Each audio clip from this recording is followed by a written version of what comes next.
Hello guys, welcome back in our next video and today we are talking about Matrix Resurrection. IMDb rating 5.8 के साथ, so let's go.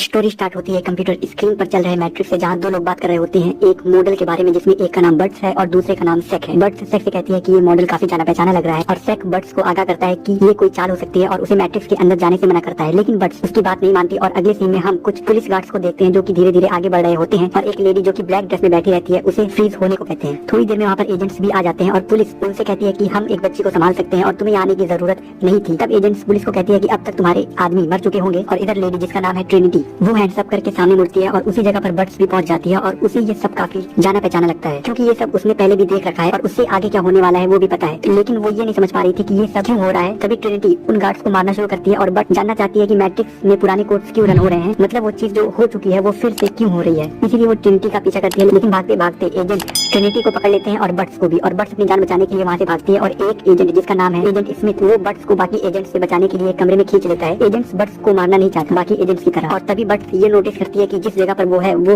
Thomas Anderson का apartment है, मतलब neo का apartment. और वो agent से बताती है कि सबको लगता है कि नियो मर चुका है, लेकिन उसे पता है कि नियो अभी जिंदा है क्योंकि उसी ने बर्ड्स का माइंड अनलॉक किया था। और तब एजेंट बर्ड्स को बताता है कि उसने भी नियो का कोड मिरर में देखा था, जिसे देखने के बाद उसका भी माइंड अनलॉक हो गया था और उसे समझ में आ गया था कि वो दुनिया जहाँ वो रह रहा है वो बस कोड से बनी एक वर्चुअल वर्ल्ड है। और उसे अपना असली मकसद पता चल गया जो कि है कि वो है मॉर्फियस और उसे नियो को ढूंढना है। ये सुनने के बाद बर्ड्स मॉर्फियस को गले लगा लेती है। इसके बाद बर्ड्स उसके सामने दो टैबलेट रखती है, एक से वो सच जान सकता है और दूसरे से वो उसी भ्रम में जी सकता है जैसे कुछ हुआ ही ना हो। और मैट्रिक्स से निकलने के लिए सबको रेड टैबलेट चूज करनी पड़ती है और मॉर्फियस रेड टैबलेट खा लेता है, जिसके बाद उसका नर्वस सिस्टम थोड़ा सा वीक हो जाता है एक्सट्रैक्शन की वजह से। और वो दोनों वहाँ से निकलने के लिए आगे बढ़ ही रहे होते हैं कि उन्हें एजेंट्स देख लेते हैं और उनके पीछे पड़ जाते हैं। और सेक्स बर्ड्स को स्पेसिफिक विंडो बताता है जिससे कूदने पर वो मैट्रिक्स से बाहर निकल जाएंगे और वो दोनों एजेंट्स की बुलेट से बचते बचते वहाँ से निकल जाते हैं। अगले सीन में हम नियो को देखते हैं अपने कंप्यूटर पर काम करते हुए, जहाँ उसके ऑफिस में मैट्रिक्स गेम बनाने के लिए उसे कई सारे अवार्ड्स मिले हुए थे और वो किसी तरह के मॉडल पर काम कर रहा था। और स्क्रीन पर एक क्रैश एरर शो होने लगता है मॉर्फियस के एक्सट्रैक्शन से और नियो एरर देखकर घबरा जाता है और चेक कर ही रहा होता है कि उसके ऑफिस में उसके कलीग आ जाते हैं और वो उनसे बातें करने लगता है। तभी उसके फोन में एक रिमाइंडर आता है बजट मीटिंग का और वो दोनों कॉफी पीने चले जाते हैं। थोड़ी देर बाद हम ट्रिनिटी को देखते हैं और नियो उसे देखने के लिए ही उस कॉफी शॉप में जाता है और नियो का कलीग ज्यूड नियो से कहता है कि मैं तुम्हारे लिए उससे बात करता हूँ और वो सीधा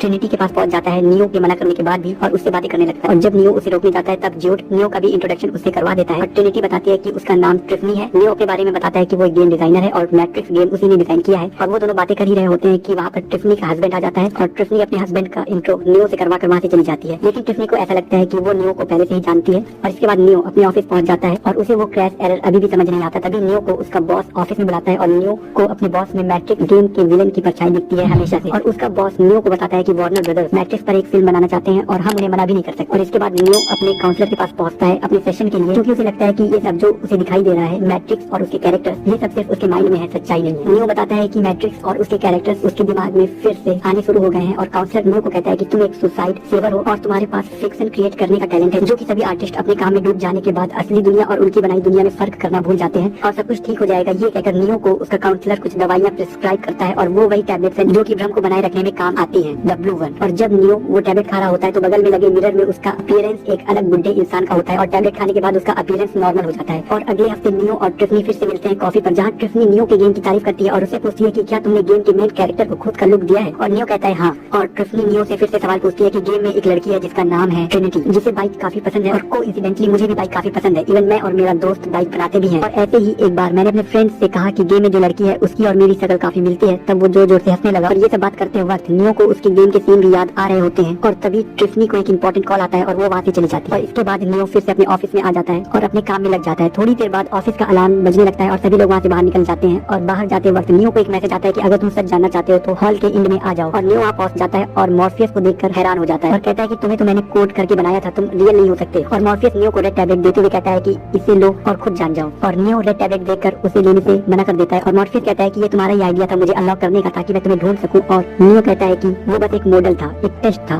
तभी वहाँ सेट आ जाती है और मॉर्फियस पर फायर करने लगती है और नियो भी मॉर्फियस से बचते हुए भागने लगता है। तभी नियो का बॉस उसके पास में पड़ी गन को उठाता है और एजेंट स्मिथ की तरह बिहेव करने लगता है और नियो पर गन एम कर देता है और फायर करते ही नियो की आंख खुलती है उसके काउंसलर के सामने, जो उसे बता रहा होता है कि तुमने बिल्डिंग से सुसाइड किया था और तुम्हें लगता है कि मॉर्फियस तुम्हारे सामने आया और तुम्हारा बॉस गेम का विलन एजेंट स्मिथ है, जबकि ऐसा कुछ नहीं है। इसके बाद नियो ड्रिंक करके टेरेस पर चढ़ जाता है और अपने साथ हो रही घटनाओं के बारे में सोचने लगता है और बाउंड्री पर खड़ा हो जाता है ये चेक करने के लिए कि वो उड़ सकता है कि नहीं, जो चीज उसके आसपास हो रही है वो सच है या नहीं, और अगर ये सब सच है तो वो बिल्डिंग से नीचे नहीं गिरेगा क्योंकि गेम के मेन कैरेक्टर को उड़ने की पावर मिली है। और जैसे ही नियो वहाँ से कूदने वाला होता है, बट्स उसे पीछे से वापस टेरेस पर खींच लेती है और उसे बताती है कि वो असली है और नियो ने उसका माइंड अनलॉक किया था जब वो बिल्डिंग से सुसाइड कर रहा था। उस वक्त नियो का फेस किसी और इंसान का था, लेकिन बट्स ने नियो को ही देखा। नियो के बिल्डिंग से कूदने के बाद भी वो बिल्डिंग से नीचे नहीं गिरा। नियो बट्स से पूछता है कि क्या तुमने ही मेरा मॉडल हैक किया था, और बट्स कहती है हाँ। तभी एक कॉल नियो के सेलफोन में आता है और बट्स नियो को बताती है कि वो जीव का कॉल है जो तुम्हें हैंडल करता है और तुम पे नजर रखता है, और एजेंट्स बॉट्स को यूज करते हैं हर तरफ नजर रखने के लिए और इसीलिए किसी पर भी भरोसा नहीं किया जा सकता। और नियो कहता है तब मैं तुम पर क्यों भरोसा करूं, और बट्स नियो को एक टैटू दिखाते हुए कहती है जैसे मुझे यकीन था कि मैं एक दिन तुमको ढूंढ लूंगी, और नियो उसके साथ चला जाता है। और दरवाजे के उस पार जाते ही वो जापान के एक बुलेट ट्रेन में होते हैं और उस ट्रेन से एक दूसरी जगह पर पहुंच जाते हैं जहाँ मॉर्फियस नियो का इंतजार कर रहा होता है और पर्दे पर नियो के गेम की फुटेज चल रही होती है। जब वो पहली बार मॉर्फियस से मिला था, मॉर्फियस नियो को फिर से सब कुछ समझा रहा होता है और उसको उसकी रियल पर्सनैलिटी बाहर लाने में उसकी मदद कर रहा होता है। हालांकि नियो को पता है कि वो कौन है, लेकिन लंबे अरसे से अपनी पावर को ना यूज करने से उसे अब थोड़ी परेशानी हो रही है। नियो उनसे पूछता है कि मैं और ट्रिनिटी ने पास्ट में अपने लोगों को बचाने के लिए अपना विमान सीधा मशीनों के अड्डे पर ले जाकर ब्लास्ट कर दिया था। बट्स नियो को बताती है कि वहाँ पर मशीनों ने तुम्हें निकाल लिया था और वर्चुअल वर्ल्ड में हाइड कर दिया और तुम्हारा लुक भी चेंज कर दिया था ताकि तुम्हें कोई ढूंढ न सके। इसके बाद मॉर्फियस नियो को फिर से रियलिटी और इल्यूजन के बीच चूज करने को कहता है। वो दोनों टैबलेट्स देकर और नियो रियलिटी को चुनता है।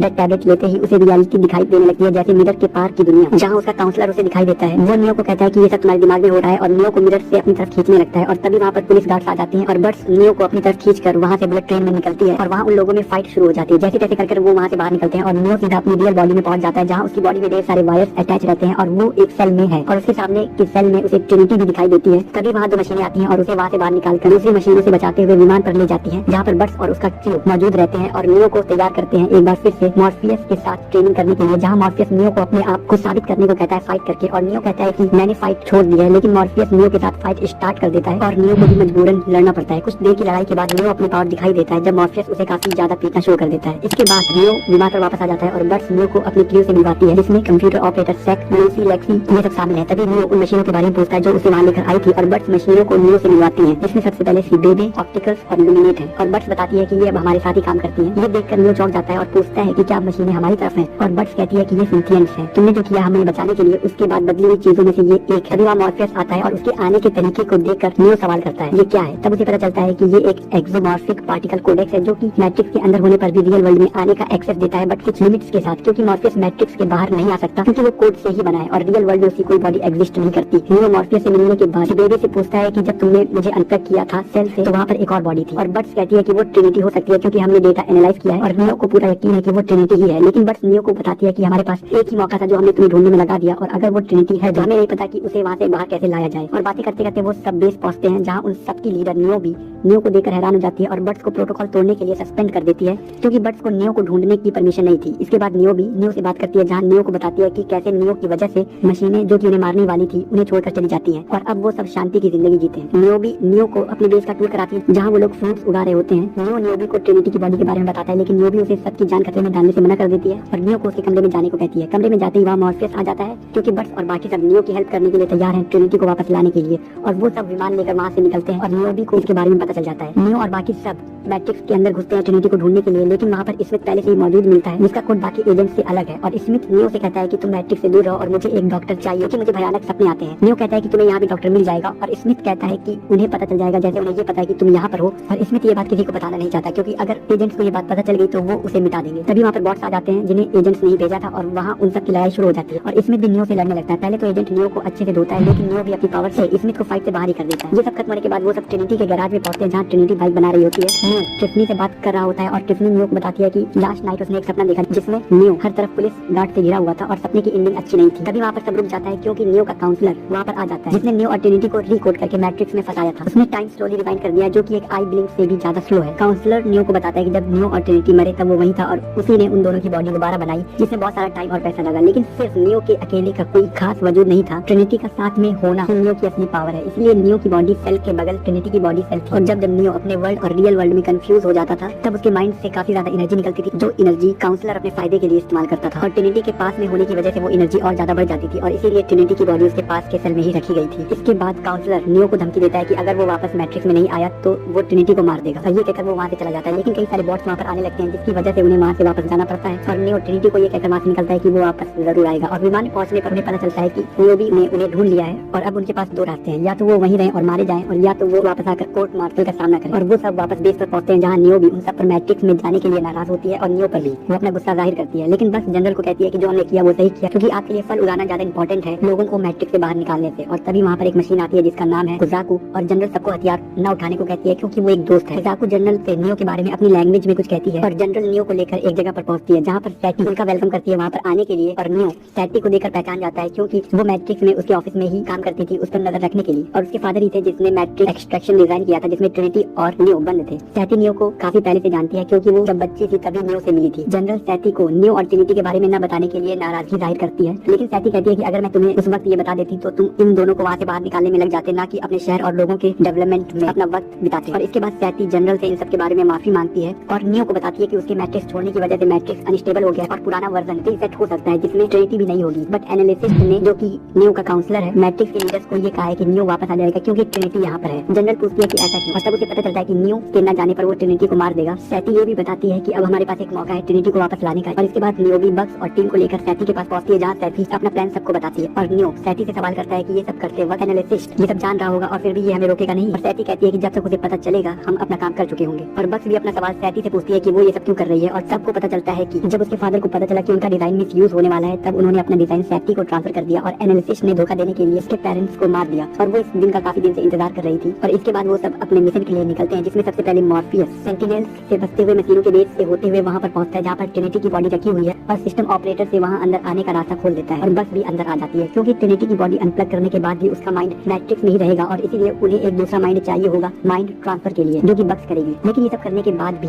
सब कुछ ट्रिनिटी पर डिपेंड करता है, अगर वो वापस आना चाहेगी तभी ये सब काम करेगा। और इधर नियो और उसकी टीम मैट्रिक्स में जाती है जहाँ पर पुलिस पहले से ही मौजूद रहती है और नियो उनसे एक डील करता है कि अगर ट्रिनिटी मेरे साथ जाना चाहेगी तब तुम हम सबको यहाँ से जाने दोगे सही सलामत, और अगर वो यहाँ पर रहना चाहेगी तो मैं भी यहीं पर रहूंगा। और एनालिसिस्ट मान जाता है और ट्रिनिटी वहाँ पर आती है और नियो ट्रिनिटी को सारी बात समझाता है और तभी ट्रिनिटी की फैमिली भी वहाँ पर आ जाती है जो कि मैट्रिक्स में उसके साथ थी और उसे वहाँ से ले जाने लगी, ये कहकर कि उसकी फैमिली के किसी मेंबर का एक्सीडेंट हो गया है और ट्रिनिटी वहाँ से जाने लगती है। और इधर सेक नियो को रियल वर्ल्ड से अनप्लग करने वाला होता है कि ट्रिनिटी रुक जाती है और अपने हस्बैंड को पंच करती है क्योंकि उसे हमेशा से ये पता था और एहसास भी था कि वो इस दुनिया की नहीं है, उसकी दुनिया दूसरी है और वो नियो को लंबे अरसे से जानती है। और तभी उन सब के बीच लड़ाई शुरू हो जाती है और इधर सैटी और बक्स ट्रिनिटी की बॉडी रियल वर्ल्ड से लाने के लिए तैयार है और बक्स का माइंड ट्रिनिटी के माइंड से कनेक्ट कर देती है। और इधर मैट्रिक्स में काफी एक्शन के बाद जहाँ कई हेलीकॉप्टर्स और सारे लोग नियो और ट्रिनिटी को रोकने की कोशिश करते हैं लेकिन रोक नहीं पाते और नियो और ट्रिनिटी और बाकी टीम सब के सब रियल वर्ल्ड में आ जाते हैं। और कुछ दिन बाद फिर से नियो और ट्रिनिटी एनालिसिस्ट के पास पहुंचते हैं मैट्रिक्स में कुछ बदलाव के लिए और यहाँ खत्म होती है मैट्रिक्स रिसरेक्शन की story. I hope you like this video. If you did hit the like button, comment your opinion, share this video and subscribe to cineologist for more future content. मिलते हैं आपसे अगली वीडियो में, तब तक के लिए बाय बाय।